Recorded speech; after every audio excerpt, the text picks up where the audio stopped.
Halo saudara, bagaimana kabarnya Anda hari ini? Berita Utama kembali hadir menyajikan sejumlah informasi menarik bersama saya, Eldin Fridianto. Dan saya, Jihan Novita. Saudara Menko Hukum HAM, Imigrasi dan Pemasyarakatan Yusril Iza Mahendra menyatakan, pemerintah tidak akan membentuk tim gabungan pencari fakta kasus demo rusuh Agustus lalu. Ulasan lengkapnya akan kami sampaikan bersama berita-berita lain yang aktual untuk Anda simak. Di antaranya,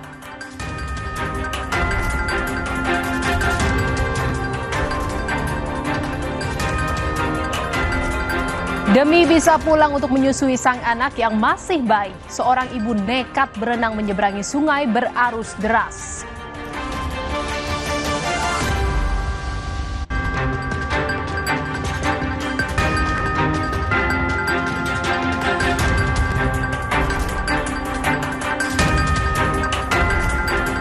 Heboh, seorang kepala sekolah dan satpam di Prabu Muli, Sumatera Selatan dicopot gara-gara menegur murid yang merupakan anak sang wali kota.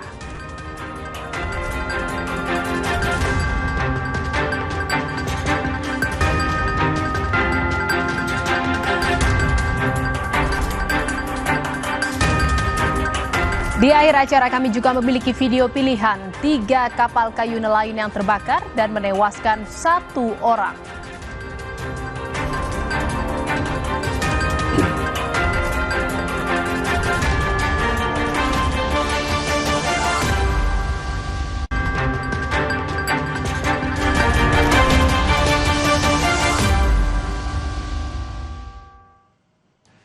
informasi pertama di Berita Utama hari ini, saudara, 26 rumah di Kampung Palopo, Kelurahan Mandala, Distrik Jayapura Utara, Kota Jayapura pada Kamis pagi ludes terbakar.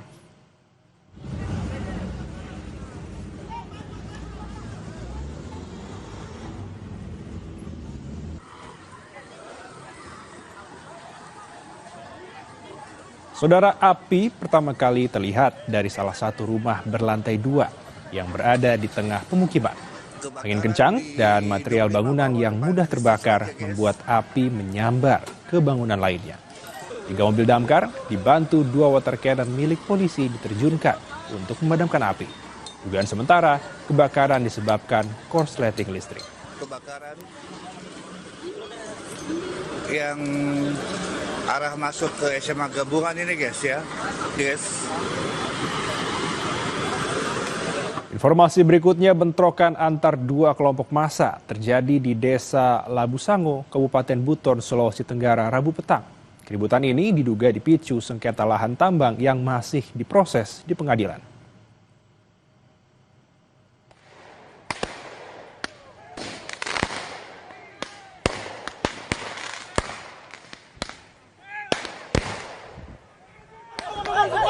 Dua kelompok massa saling serang dengan menggunakan batu dan kembang api. Akibatnya, jalan poros yang menghubungkan Buton dengan Kendari ditutup. Bentrokan diduga dipicu karena masalah sengketa lahan tambang yang masih diproses di pengadilan. Setelah dilakukan mediasi, suasana berangsur kondusif dan jalan poros kembali dibuka. Polisi masih disiagakan di area tambang untuk mencegah konflik susulan.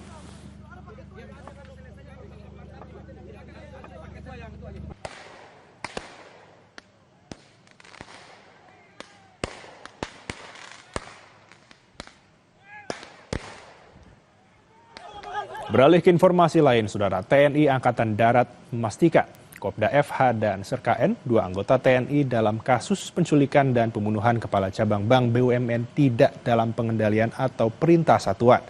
Kedua tersangka memang sedang bermasalah dan meninggalkan kesatuan, sehingga keduanya tengah dicari oleh kesatuan.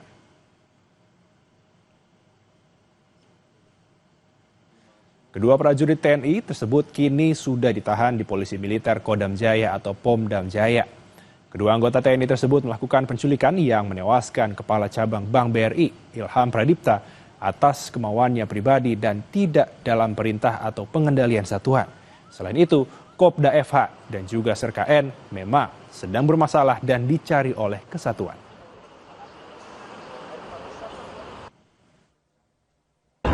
Perbuatannya yang berkaitan dengan permasalahan kemarin itu tentu tidak dalam kontrol kendalian dari satuan. Dia masih berjalan secara personal. Karena tadi yang disampaikan oleh Kompolnas kemarin, ya, dia itu dicari oleh satuannya karena meninggalkan. Sementara itu, saudara, pihak keluarga Muhammad Ilham Pradipta, Kepala Cabang Bank BUMN, menemukan beberapa hal yang tidak sesuai terhadap rangkaian tindakan pembunuhan korban. Keluarga meminta penyidik menerapkan pasal pembunuhan berencana. Kuasa hukum keluarga Muhammad Ilham Pradipta, Boyamin Saiman, mendatangi Direktorat Reserse Kriminal Umum Polda Metro Jaya Rabu sore. Kedatangan Boyamin untuk berdiskusi sekaligus mempertanyakan penerapan pasal dalam kasus pembunuhan korban yang dinilainya tidak cermat. Pihak keluarga korban meminta penyidik untuk menjerat para tersangka dengan pasal tentang pembunuhan berencana.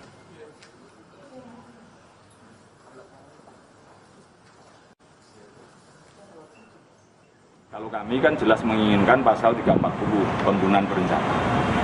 Karena banyak anasir, banyak analisa menuju sana. Setidaknya paling akhir aja ketika dibuang itu kan dalam keadaan dilakban. Sorotan lain, saudara, Polda Metro Jaya menemukan 2 dari 4 orang yang dilaporkan hilang dalam demo akhir Agustus lalu. Keduanya ditemukan di 2 lokasi berbeda, satu di Malang, Jawa Timur, dan lainnya di Kalimantan Tengah. Bima Permana Putra ditemukan Subdit Resmob Direktorat Reserse Kriminal Umum Polda Metro Jaya di depan sebuah rumah ibadah di Jalan R.E. Marta Dinata, Kota Malang, Jawa Timur. Saat ditemukan, Bima sedang berjualan mainan. Sementara Eko ditemukan di wilayah Kuala Jelai, Kalimantan Tengah. Di sana, Eko bekerja sebagai penangkap ikan.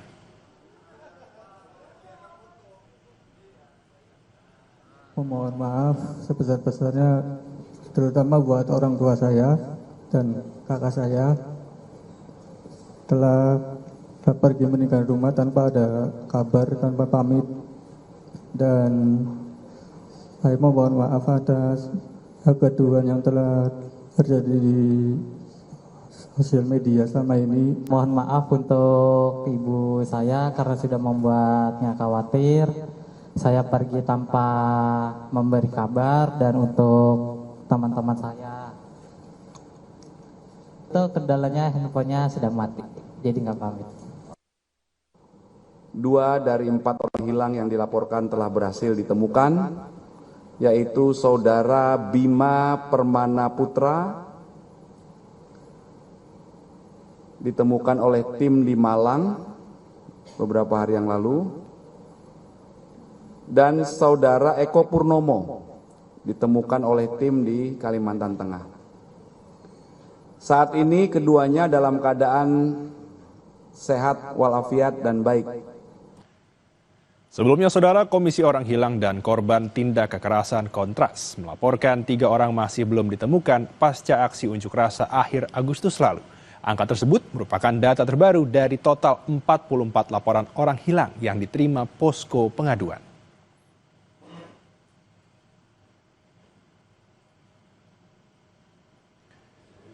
Saudara, Menko Hukum HAM, Imigrasi dan Pemasyarakatan Yusril Iza Mahendra menyatakan pemerintah tidak akan membentuk tim gabungan pencari fakta kasus demo rusuh Agustus lalu.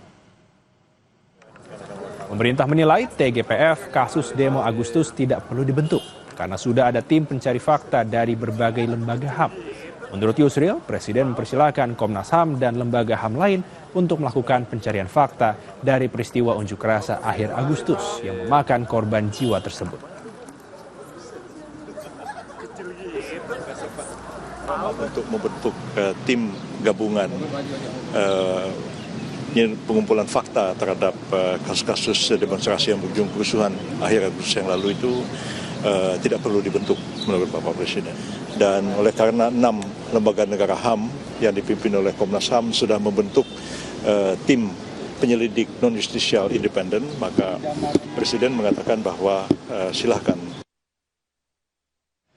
Berita utama akan kembali usai jeda, saudara, dengan informasi heboh seorang kepala sekolah dan satpam di Prabu Mulih, Sumatera Selatan dicopot gara-gara menegur murid yang merupakan anak sang wali kota.